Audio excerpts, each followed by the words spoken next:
The Eagle's Gift by Carlos Castaneda. Read by Jeff.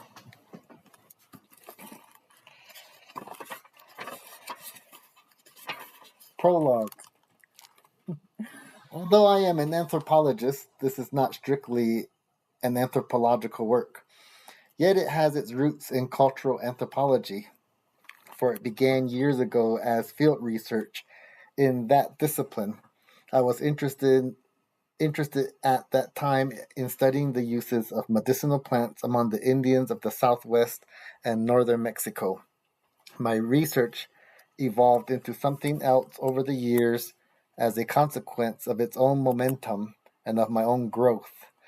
The study of medicinal plants was superseded by the study of a belief system which seemed to cut across the boundaries of at least two different cultures. The person responsible for this shift of emphasis in my work was a Yaqui Indian from the northern Mexico, Don Juan Matus, who later introduced me to Don Gennaro Flores, a Mazatec Indian from central Mexico. Both of them were practitioners of an ancient knowledge, which in our time is commonly known as sorcery, and which is thought to be a primitive form of medical or psychological science, but which in fact is a traditional of extremely self-disciplined practitioners and extremely sophisticated praxis. The two men became my teachers rather than my informants, but I still persisted in a haphazard way in regarding my task as a work in anthropology. I spent years trying to figure out the cultural matrix of that system, perfecting a taxonomy, a classificatory scheme, a hypothesis of its origin and dissemination. All were futile efforts in the view of the fact that in the end, the compelling inner forces of that system derailed my intellectual pursuit and turned me into a participant. Under the influence of these two powerful men, my work has been transformed into an autobiography, in the sense that I have been forced from the moment I became a participant to report what happens to me. It is this peculiar autobiography because I am not reporting about what happens to me in my everyday life as an average man, nor am I reporting about my subjective states generated by daily living.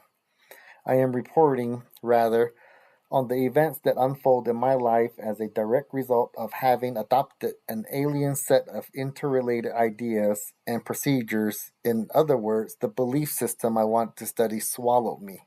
And in order for me to proceed with my scrutiny, I have to make an extraordinary daily payment, my life as a man in this world. Due to these circumstances, I am now faced with the special problem of having to explain what it is that I am doing. I am very far away from my point of origin as an average Western man or as an anthropologist, and I must first of all reiterate that this is not a work of fiction. What I am describing is alien to us, therefore it seems unreal. As I enter deeper into the intricacies of sorceries, what at first appeared to be a system of primitive beliefs and practices has now turned out to be an enormous and intricate world. In order to become familiar with that world and to report about it, I have to use myself in increasingly complex and more refined ways. Whatever happens to me is no longer something I can predict, nor anything congruous with what other anthropologists know about the belief systems of the Indians of Mexico. I find myself consequently in a difficult position. All I can do under the circumstances is present what happened to me as it happened. I cannot give any other assurance of my good faith, except to reassert that I do not live a dual life and that I have committed myself to following the principles of Don Juan's system in my everyday existence. After Don Juan Matus and Don Gennaro Flores, the two Mexican Indian sorcerers who tutored me had explained their knowledge to me to their own satisfaction. They said goodbye and left. I understood that from then on my task was to assemble by myself what I had learned from them. In the course of fulfilling this task, I went back to Mexico and found out that Don Juan and Don Gennaro had 9 other apprentices of sorcery, 5 women and 4 men. The oldest woman was named Soledad. The next was Maria Elena, nicknamed Lagora. The other 3 women, Lydia, Rosa, and Josefina, were younger and were called the Little Sisters. The 4 men in order of age were Elegio, Benino, Nestor, and Pablito. The latter 3 men were called the Gennaros because they were very close to Don Gennaro. I had already known that Nestor, Pablito, and Eligio, who was no longer around, were apprentices, but I had been led to believe that the 4 girls were Pablito's sisters and that Soledad was their mother. I knew Soledad slightly over the years and had always called her Doña Soledad as a sign of respect, since she was closer to Don Juan in age. Lydia and Rosa had also been introduced to me, but our relationship had been too brief and casual to afford me an understanding of who they really were. I knew Lagora and Josefina only by name. I had met Benino, but I had no idea that he was connected to Don Juan and Don Gennaro. For reasons that were incomprehensible to me, all of them seemed to have been waiting in one way or another for my return to Mexico. They informed me that I was supposed to take the place of Don Juan as their leader, their Nagual. They told me that Don Juan and Don Gennaro had disappeared from the face of the earth, and so had Aligio. The woman, the women and the men believed that the 3 of them had not died. They had entered another world, different from the world of our everyday life, yet equally real. The woman, especially Doña Soledad, clashed violently with me from our first meeting. They were nevertheless instrumental in producing a catharsis in me. My contact with them resulted in a mysterious effervescence in my life. From the moment I met them, drastic changes took place in my thinking and in my understanding. All this did not happen, however, on a conscious level. If anything, after my first visit to them, I found myself more confused than ever. Yet in the midst of the chaos, I encountered a surprisingly solid base. In the impact of our clash, I found myself resources I had not imagined I possessed. Lagorda and the 3 little sisters were consummate dreamers. They voluntarily gave me pointers and showed me their own accomplishments. Don Juan had described the art of dreaming as the capacity to utilize one's ordinary dreams and transform them into controlled awareness by virtue of a specialized form of attention, which he and Don Gennaro called the second attention. I expected that the 3 Gennaros were going to teach me their accomplishments in another aspect of Don Juan's and Don Gennaro's teachings, the art of stalking. The art of stalking was introduced to me as a set of procedures and attitudes that enabled one to get the best out of any conceivable situation. But whatever the 3 Gennaros taught me about stalking did not have the cohesion or the force I had anticipated. I concluded that either the men were not really practitioners of that art, or they simply did not want to show it to me. I stopped my inquiries in order to give everyone a chance to feel relaxed with me, but all of the men and women sat back and trusted that since I was no longer asking questions, I was finally behaving like a Nagual. Each of them demanded my guidance and counsel. In order to comply, I was obliged to undertake a total review of everything Don Juan and Don Gennaro had taught me, to go deeper still into the art of sorcery, the other self. So he's talking about how there's these groups of people. Don Gennaro is like a medicine man, and so is Don Juan. And they're not just medicine men; they're leaders of medicine people. So they have the idea is to try and have teams of equal men and women. They all have their specialties. One is lucid dreaming, is what he calls the art of dreaming, or the second attention, and all of that stuff with the dreaming. That's lucid dreaming, becoming aware in your dreams, and flying, and it's a whole world and experience. Then there's stalking. Stalking I find in self-help a lot, where it's a very helpful tool because you're looking at yourself and you watch yourself day to day. You watch your thoughts, and it's called stalking, like a hunter stalks their prey. There's those two that might not be very obvious to most people.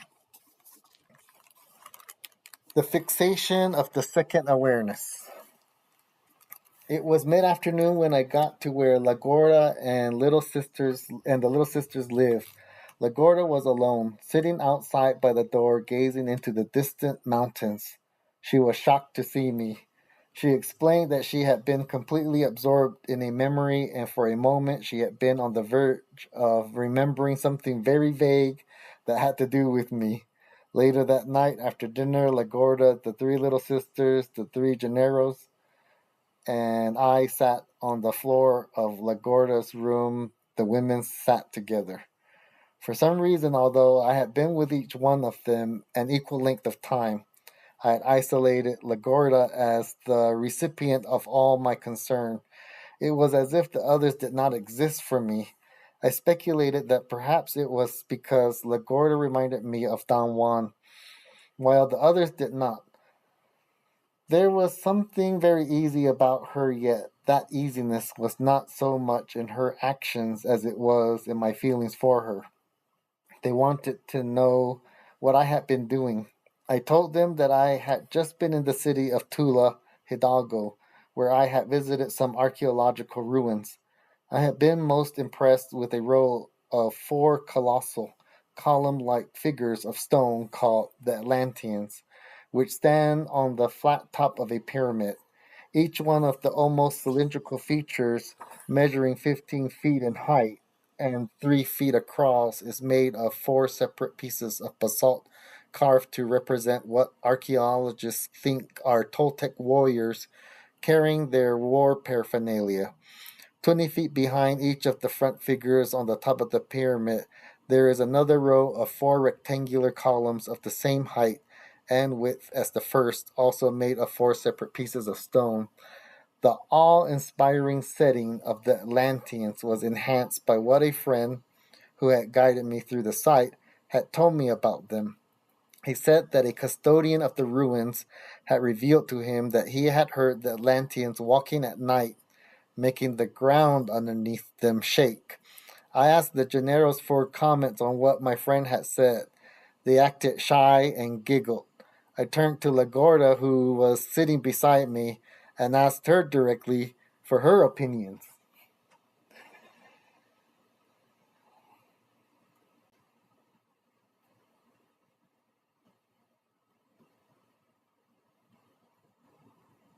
I've never seen those figures, she said. I've never been in Tula. Just the idea of going to that town scares me. Why does it scare you, Gorda? I asked. Something happened to me in the ruins of Monte Alban in Oaxaca, she said. I used to go to a room around those ruins even after the Nagual Woman told me not to set foot in them. I don't know why, but I loved that place. Every time I was in Oaxaca, I would go there. Because women alone are always harassed, I would usually go with Pablito, who is very daring. But once I went there with Nestor, he saw a glitter on the ground. We dug a little and found a strange rock that fit in the palm of my hand. A hole had been neatly drilled into the rock. I wanted to put my finger through it, but Nestor stopped me. The rock was smooth and made my hand very hot. We didn't know what to do with it. Nestor put it inside his hat, and we carried it as if it were a live animal. All of them started to laugh. There seemed to be a concealed joke in what Lagorda was telling me. Where did you take it? I asked her. We brought it here to this house, she replied, and that statement elicited uncontainable laughter from the others. They coughed and choked, laughing. The joke is on Lagorda, Nestor said. You've got to understand that she's mule-headed, like no one else. The Nagual had already told her not to fool around with rocks or bones or any other thing she might find buried in the ground, but she used to sneak behind his back and get all kinds of crap. That day in Oaxaca, she insisted on carrying that god-awful thing. We got on the bus with it and brought it all the way to this town and then right into this room. The Nagual and Gennaro had gone on a trip, Lagorda said.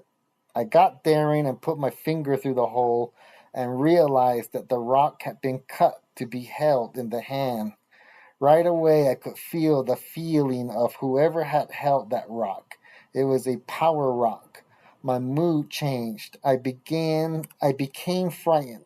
Something awesome began to lurk in the dark, something that had no shape or color. I couldn't be alone. I would wake up screaming, and after a couple of days, I couldn't sleep anymore. Everybody took turns keeping me company day and night.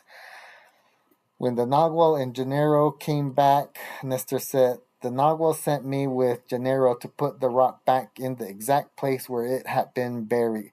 Gennaro worked for 3 days to pinpoint the spot, and he did it.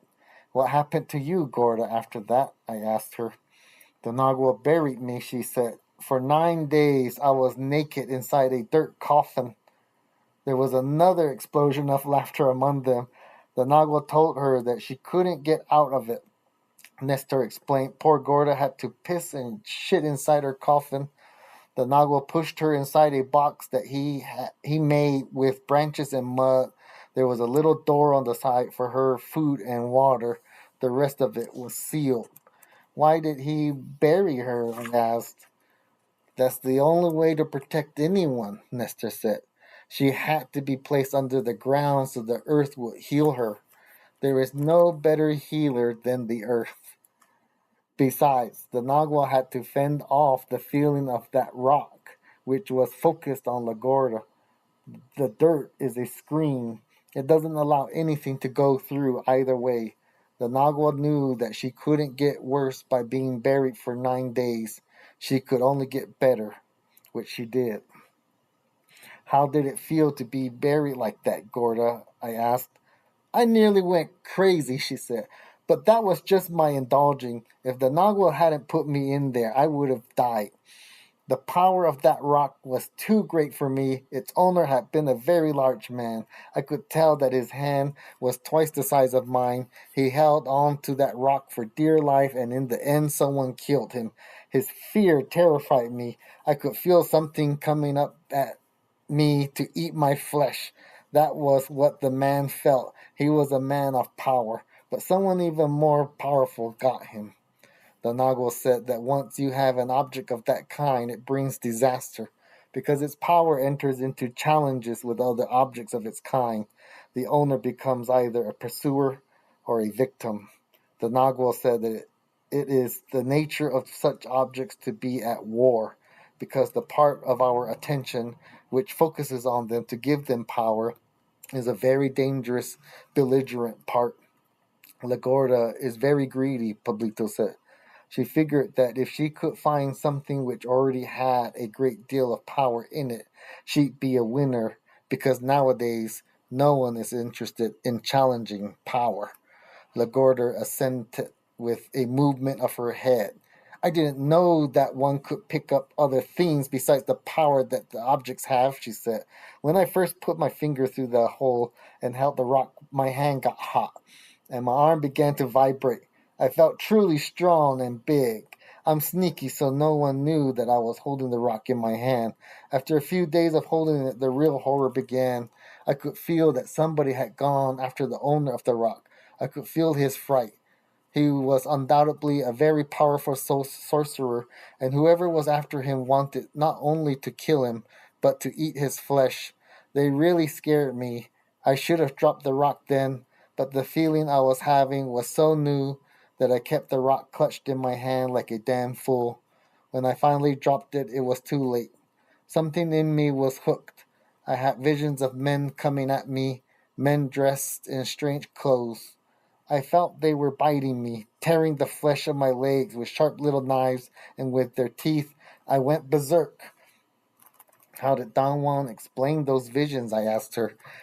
He said that she no longer had defenses, Nestor said, and because of that she could pick up that man's fixation, his second attention, which had been poured into that rock. When he was being killed, he held on to the rock in order to gather all his concentration. The Nagual said that the man's power went out of his body into his rock. He knew what he was doing. He didn't want his enemies to benefit by devouring his flesh. The Nagual said that the ones who killed him knew this. That's why they were eating him alive, to get whatever power was left. They must have buried the rock to avoid trouble, and Lagorda and I, like two idiots, found it and dug it up. Lagorda shook her head affirmatively 3 or 4 times. She had a very serious expression. The Nagual told me that the second attention is the most fierce thing there is, she said. If it is focused on objects, there is nothing more horrendous. What's horrible is that we cling, Nestor said. The man who owned the rock was clinging to his life and to his power. That's why he was horrified at feeling his flesh eaten away.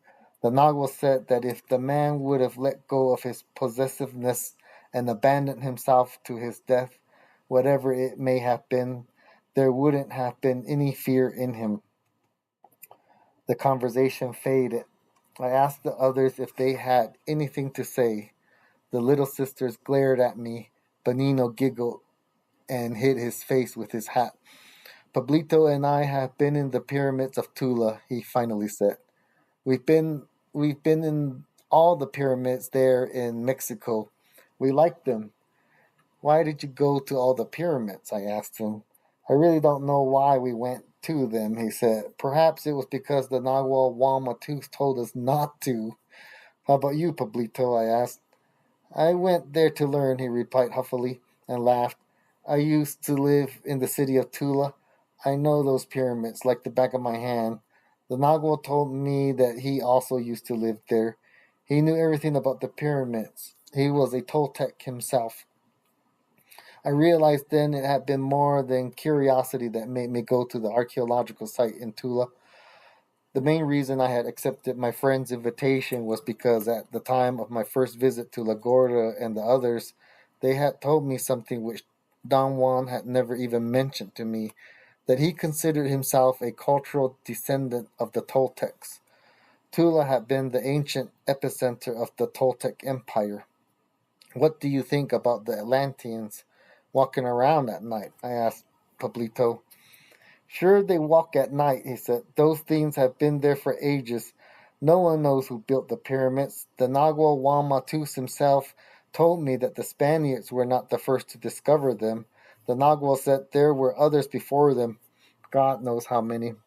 What do you think those 4 figures of stone represent? I asked. They are not men, but women, he said. That pyramid in the center of order and stability, those figures are its 4 corners. They are the 4 winds, the 4 directions. They are the foundation, the basis of the pyramid.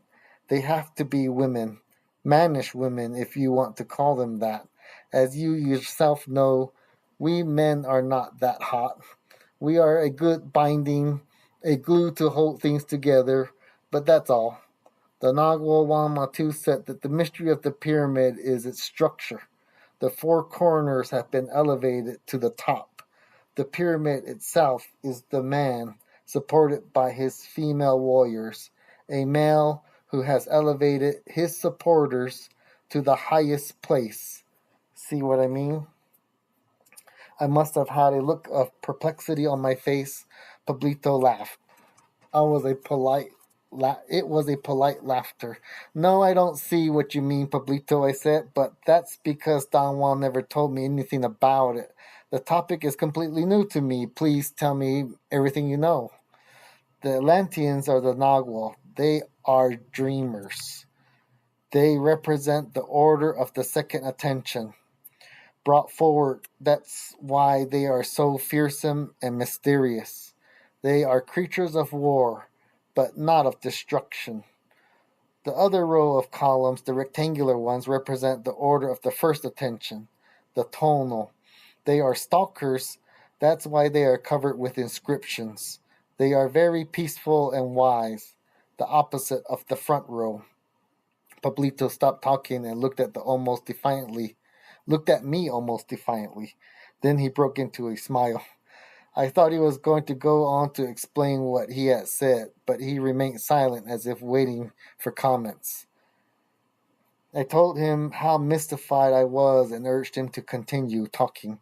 He seemed undecided, stared at me for a moment, and took a deep breath. He had hardly begun to speak when the voices of the rest of them were raised in a clamor of protest. The Nagual already explained that to all of us, Lagorda said impatiently. What's the point of making him repeat it? I tried to make them understand that I really had no conception of what Pablito was talking about. I prevailed on him to go on with his explanation. There was another wave of voices speaking at the same time. Judging by the way the little sisters glared at me, they were getting very angry, especially Lydia. We don't like to talk about those women, Lagorda said to me in a conciliatory tone. Just the thought of the women of the pyramid makes us very nervous. What's the matter with you people? I asked. Why are you acting like this? We don't know, Lagorda replied. It's just a feeling that all of us have, a very disturbing feeling. We were fine until a moment ago when you started to ask questions about those women. Lagorda's statements were like an alarm signal. All of them stood up and advanced menacingly toward me, talking in loud voices. It took me a long time to calm them and make them sit down. The little sisters were very upset, and their mood seemed to influence Lagorda's. The three men showed more restraint. I faced Nestor and asked him bluntly to explain to me why the women were so agitated. Obviously, I was unwittingly doing something to aggravate them. I really don't know what it is, he said. I'm sure none of us here knows what is the matter with us, except that we all feel very sad and nervous. Is it because we're talking about the pyramids? I asked him. It must be, he replied somberly. I myself didn't know that those figures were women. Of course you did, you idiot, Lydia snapped. Nestor seemed to be intimidated by her outburst. He recoiled and smiled sheepishly at me. Maybe I did, he conceded. We're going through a very strange period in our lives. None of us knows anything for sure anymore. Since you came into our lives, we are unknown to ourselves. A very oppressive mood set in. I insisted that the only way to dispel it was to talk about those mysterious columns on the pyramids. The women protested heatedly. The men remained silent. I had the feeling that they were affiliated in principle with the women, but secretly wanted to discuss the topic just as I did. Did Don Juan tell you anything else about the pyramids, Pablito? I asked. My intention was to steer the conversation away from the specific topic of the Atlanteans and yet stay near it. He said one specific pyramid there in Tula was a guide, Pablito replied eagerly. From the tone of his voice, I deduced he really wanted to talk, and the attentiveness of the other apprentices convinced me that covertly all of them wanted to exchange opinions. The Nagual said that it was a guide to the second attention, Pablito went on, but that it was ransacked and everything destroyed. He told me that some of the pyramids were gigantic not doings. They were not lodgings, but places for warriors to do their dreaming and exercise their second attention. Whatever they did was recorded in drawings and figures that were put on the walls. Then another kind of warrior must have came along, a kind who didn't approve of what the sorcerers of the pyramid had done with their second attention, and destroyed the pyramid and all that was in it. The Nagual believed that the new warriors must have been warriors of the third attention, just as he himself was. warriors who were appalled by the evilness of the fixation of the second attention. The sorcerers of the pyramids were too busy with their fixation to realize what was going on. When they did, it was too late. Pablito had an audience. Everyone in the room, myself included, was fascinated with what he was saying. I understood the ideas he was presenting because Don Juan had explained them to me. Don Juan had said that our total being consists of two perceivable segments. The first is the familiar physical body, which all of us can perceive. The second is the luminous body, which is a cocoon that only seers can perceive. A cocoon that gives us the appearance of giant luminous eggs. He had also said that one of the most important goals of sorcery is to reach the luminous cocoon, a goal which is fulfilled through the sophisticated use of dreaming and through a rigorous systematic exertion he called not doing. He defined not doing as an unfamiliar act which engages our total being by forcing it to become conscious of its luminous segment. In order to explain these concepts, Don Juan made a three-part uneven division of our consciousness. He called the smallest the first attention and said that it is the consciousness that every normal person has developed in order to deal with the daily world. It encompasses the awareness of the physical body. Another larger portion he called the second attention and described it as the awareness we need in order to perceive our luminous cocoon and to act as luminous beings. He said that the second attention remains in the background for the duration of our lives unless it is brought forth through deliberate training or by an accidental trauma, and that it encompasses the awareness of the luminous body. He called the last portion, which was the largest, the third attention, an immeasurable consciousness which engages undefinable aspects of the awareness of the physical and the luminous bodies. I asked him if he himself had experienced the third attention. He said that he was on the periphery of it, and that if he ever entered it completely, I would know it instantly, because all of him would become what he really was, an outburst of energy. He added that the battlefield of warriors was the second attention, which was something like a training ground for reaching the third attention. It was a state rather difficult to arrive at, but very fruitful once it was attained. The pyramids are harmful, Pablito went on, especially to unprotected sorcerers like ourselves. They are worse yet to formless warriors like Lagorda.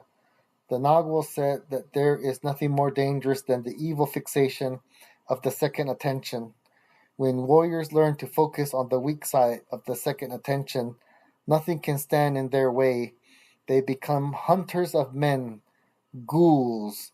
Even if they are no longer alive, they can reach for their prey through time as if they were present here and now, because prey is what we become if we walk into one of those pyramids.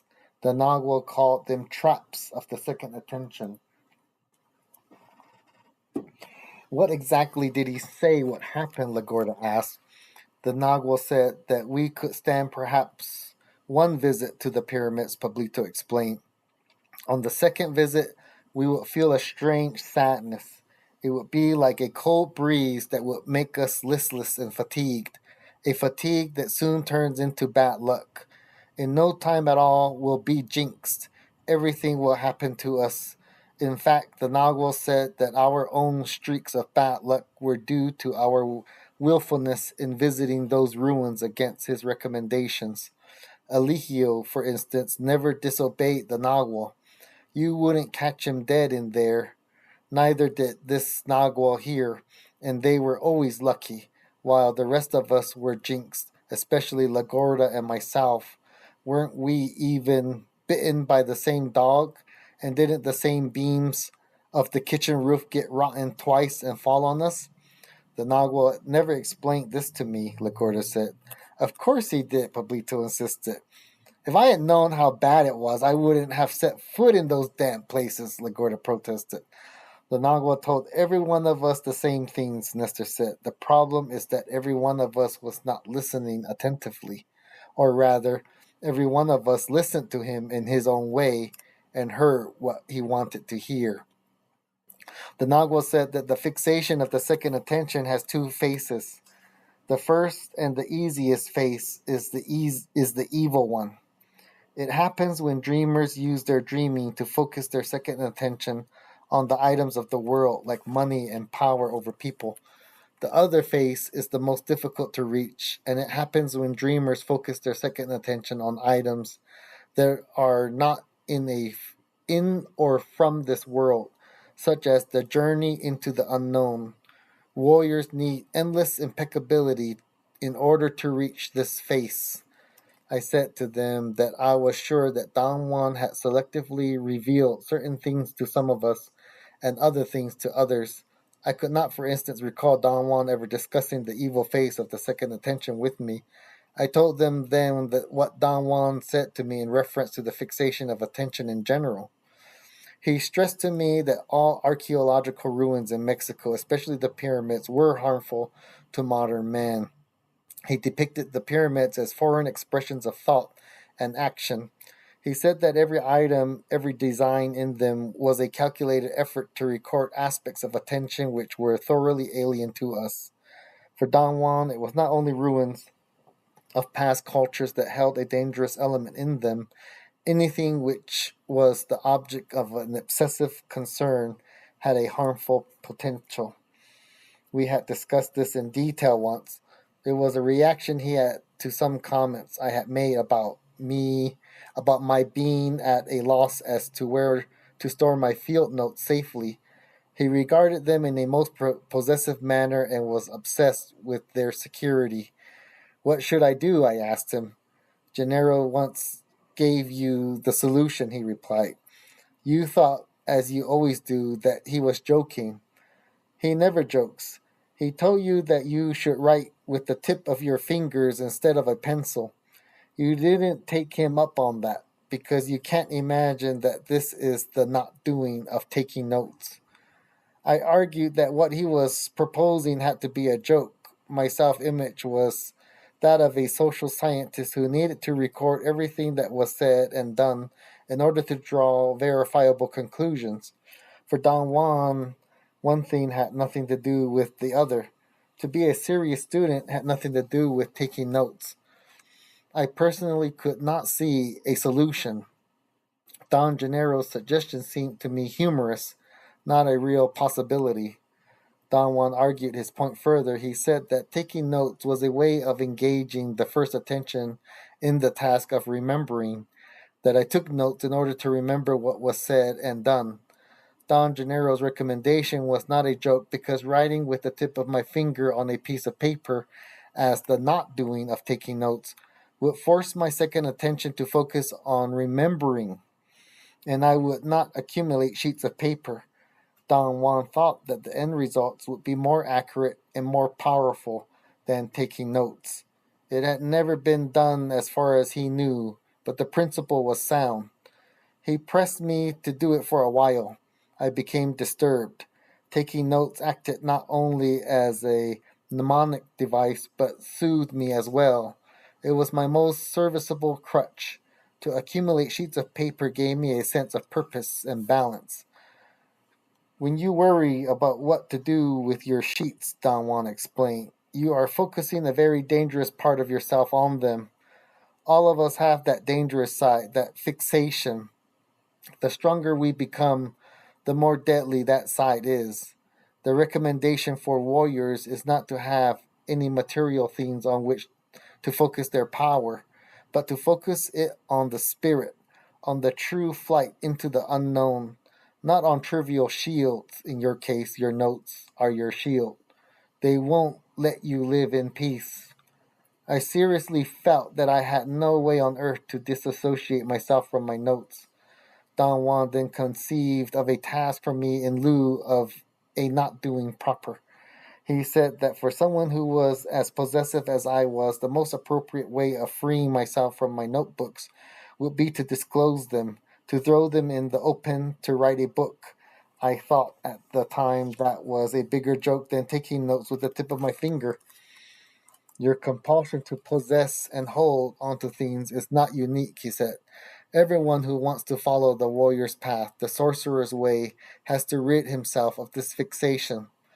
My benefactor told me that there was a time when warriors did have material objects on which they placed their obsession, and that gave rise to the question of whose object would be more powerful, or the most powerful of them all. Remnants of those objects still remain in the world, the leftovers of that race for power. No one can tell what kind of fixation those objects must have received. Men infinitely more powerful than you poured all the facets of their attention on them. You have merely begun to pour your puny worry on your notes. You haven't gotten yet to other levels of attention. Think how horrible it would be if you would find yourself at the end of your trail as a warrior, still carrying your bundles of notes on your back. By that time, the notes will be alive, especially if you learn to write with your fingertip and still have to pile up sheets. Under those conditions, it wouldn't surprise me in the least if someone found your bundles walking around. It is easy for me to understand why the Nagual Woman didn't want us to have possessions, Mister said after I had finished talking. We are all dreamers. He didn't want us to focus our dreaming body on the weak face of the second attention. I didn't understand his maneuvers at the time. I resented the fact that he made me get rid of everything I had. I thought he was being unfair. My belief was that he was trying to keep Pablito and Benino from envying me because they had nothing themselves. I was well off in comparison. At the time, I had no idea that he was protecting my dreaming body. Don Juan had described dreaming to me in various ways.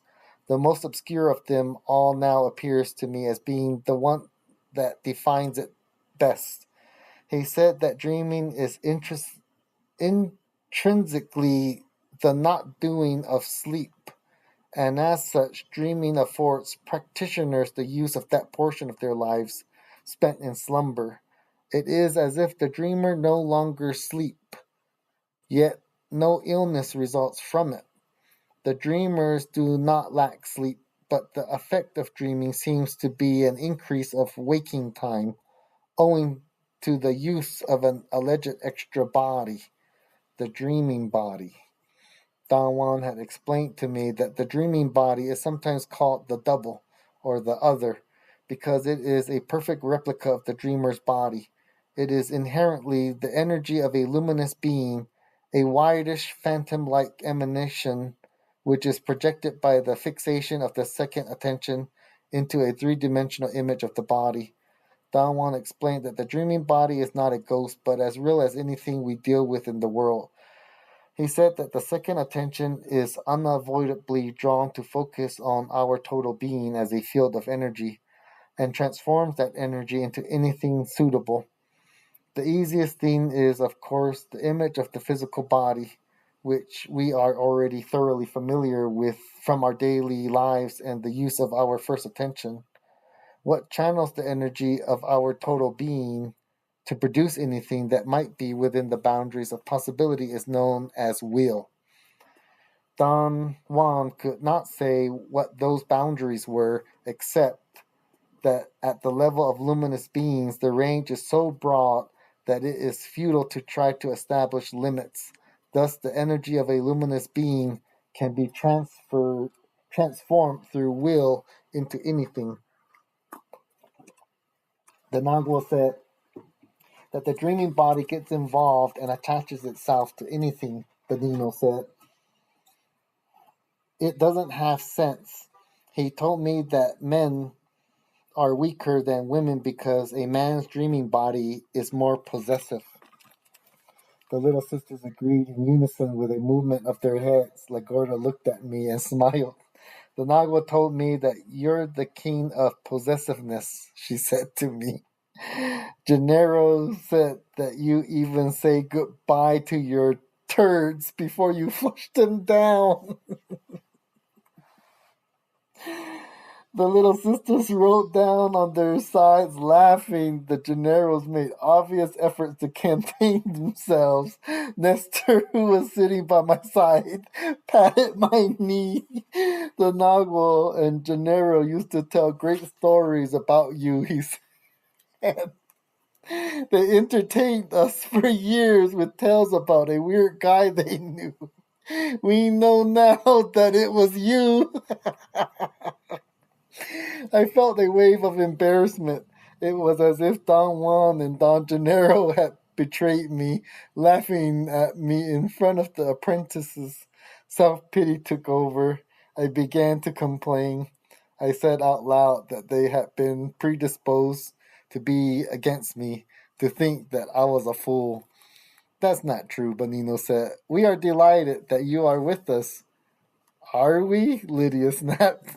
All of them became involved in a heated argument. The men and the women were divided. Lagorda did not join either group. She stayed sitting by my side while the others had stood up and were shouting. We are going through a difficult time, Lagorda said to me in a low voice. We've done a lot of dreaming, and yet it isn't enough for what we need. What do you need, Lagorda? I asked. We don't know, she said. We were hoping that you would tell us that. The little sisters and the Gennaro sat down again in order to listen to what Lagorda was saying to me. We need a leader, she went on. You are the Nagual, but you are not a leader.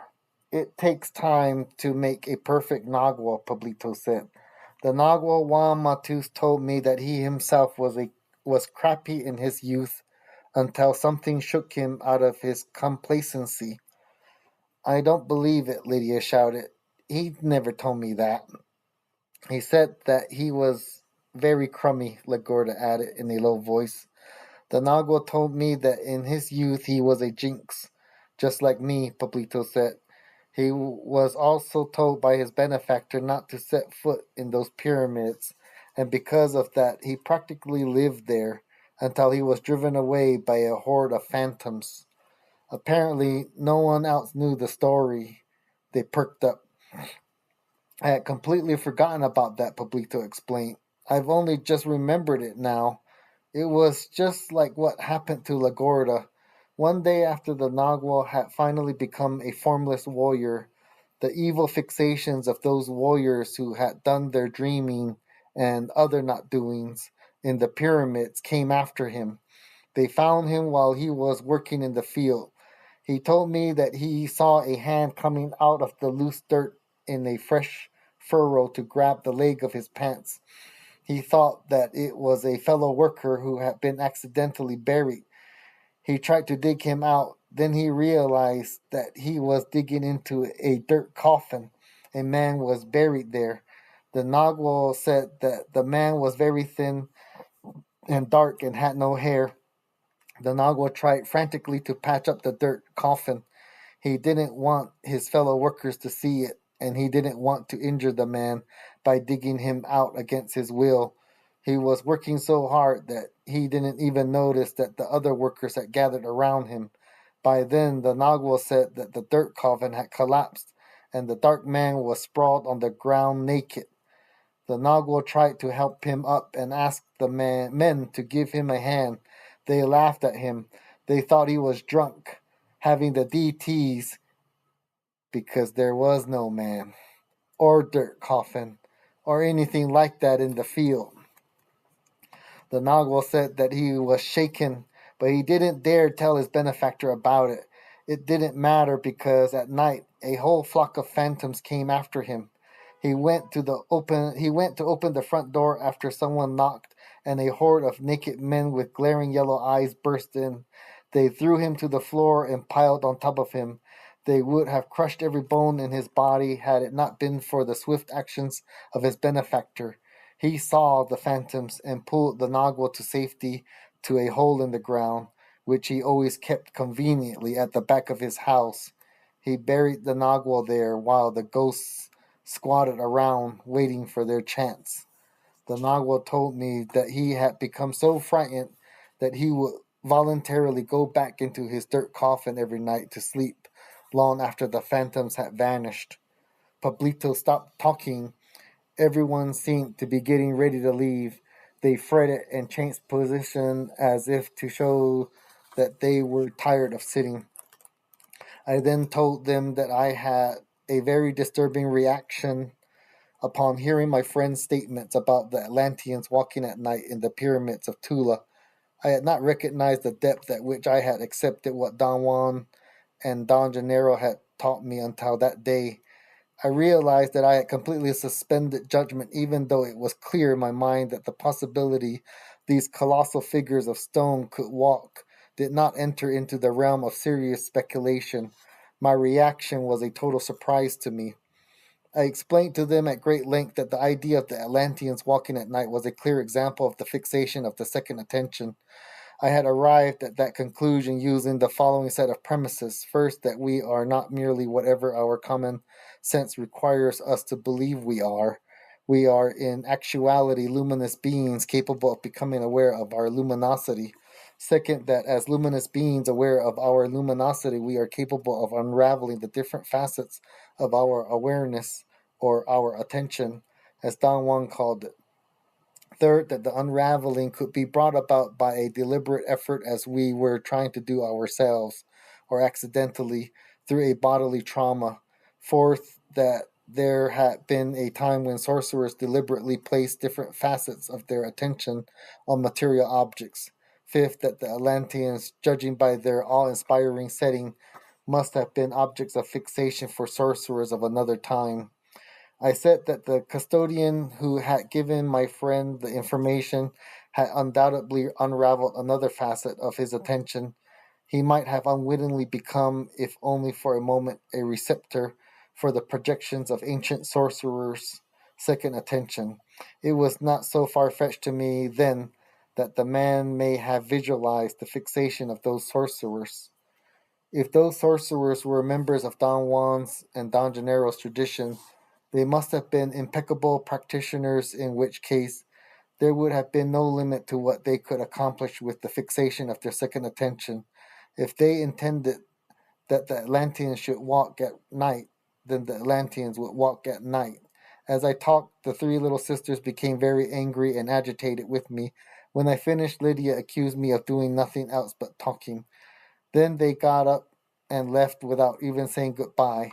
The men followed them, but stopped at the door and shook hands with me. Lagorda and I remained in the room. There is something very wrong with those women, I said. No, they're just tired of talking, Lagorda said. They expect some action from you. How come the Gennaros are not tired of talking, I asked. They are more stupid than the women, she replied dryly. How about you, Gorda? I asked. Are you also tired of talking? I don't know what I am, she said solemnly. When I am with you, I'm not tired, but when I am with the little sisters, I'm dead tired, just like them.